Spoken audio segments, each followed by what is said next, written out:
Perkenalkan, nama saya Sirot Wijaksono dari Tadris Bahasa Indonesia IAIN Tulungagung. Di sini saya akan menjelaskan materi teks laporan hasil observasi guna memenuhi tugas magang 1 berupa video pembelajaran.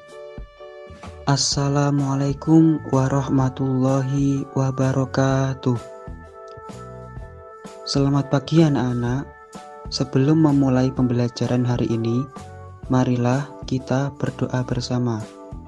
Berdoa mulai. Berdoa selesai. Saya absensi terlebih dahulu ya. Baik, hari ini adakah dari kalian yang tidak masuk? Tidak ada, berarti nihil ya. Anak-anak, pada pertemuan kali ini kita akan membahas tentang teks laporan hasil observasi. Sebelumnya, dari kalian, adakah yang pernah mendengar atau barangkali tahu apa yang dimaksud dengan teks laporan hasil observasi?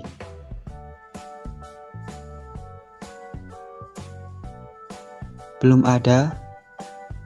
Baik.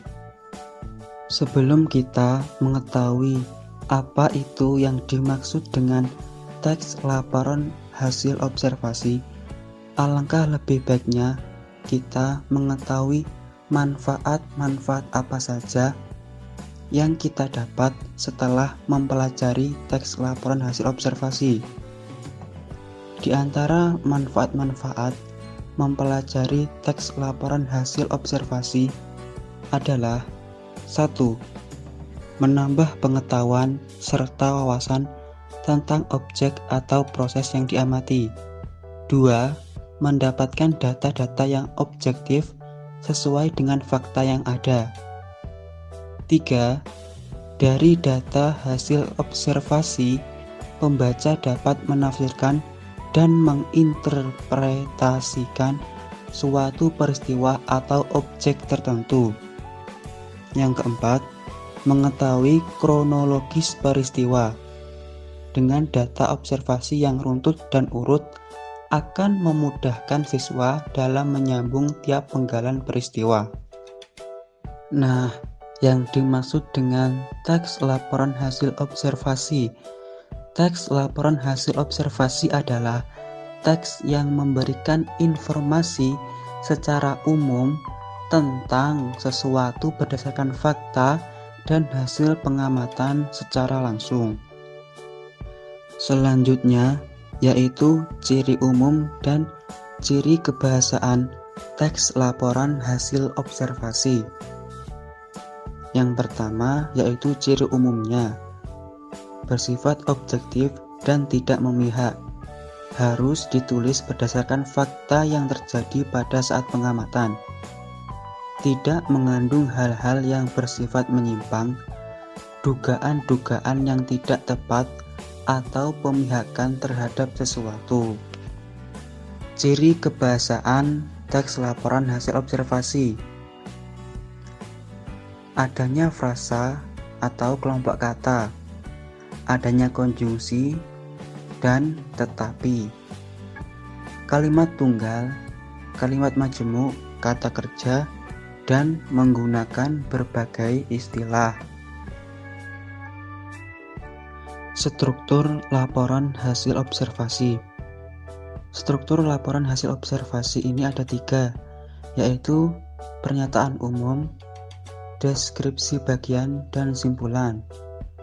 Pernyataan umum berisi informasi umum seperti nama, kelas, waktu observasi, tempat observasi, dan tambahan lain tentang hal yang dilaporkan. Deskripsi bagian berisi perincian dan inti dari hasil observasi yang dilakukan. Dapat berupa klasifikasi yang bersifat teknis dan deskripsi yang lebih spesifik dari objek.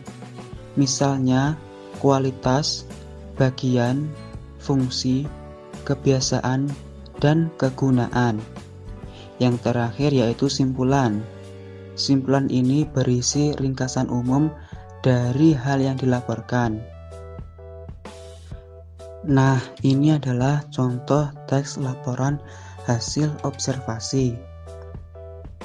Bisa dibaca sendiri ya, yaitu tentang kasus COVID-19 di Indonesia.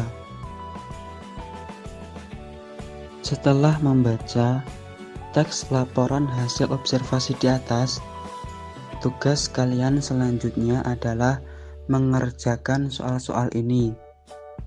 Silakan dikerjakan, saya beri waktu 30 menit. Dari penjelasan teks laporan hasil observasi di atas, adakah yang masih dibingungkan atau belum tahu?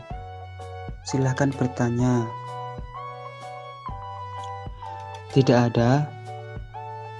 Baik, kalau tidak ada, saya tutup.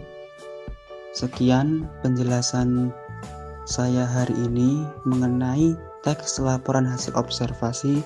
Semoga dapat dipahami dan bermanfaat.